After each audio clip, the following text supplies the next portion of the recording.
2 மணி நேரத்துக்கு முன்னாலா? சரி. சார்ஜன் கொடிச்சி, லெப்டினன்ட் கைஷா, கோஸ்ட் கார்டு ஆஷாய்.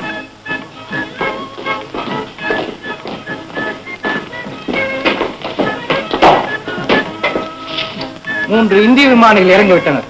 இந்த பக்கம் தான் வருகிறார்களாம், சிவில் உடையில். லெப்டினன்ட் கைஷா, ரங்கூன் எல்லைக்குள் வருபவர்களை ஜாக்கிரதையாக கவனித்து கைது செய்து அனுப்பு. ஆஷாய், கரையோரம் வெகு கண்ணோட்டமாக இருங்கள். கொடிச்சை, இடங்களில் பரிசோதிக்க ஆட்களை ஏவும். கோட்டை விட்டுவிடாது. எஸ் ஒரு எக்ஸலன்சி.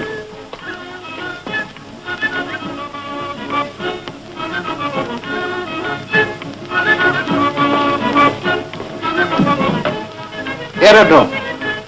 3 இந்திய விமானிகள் தப்பிவிட்டனர். காடுகளில் கீழாக பறந்து வட்டமிட்டு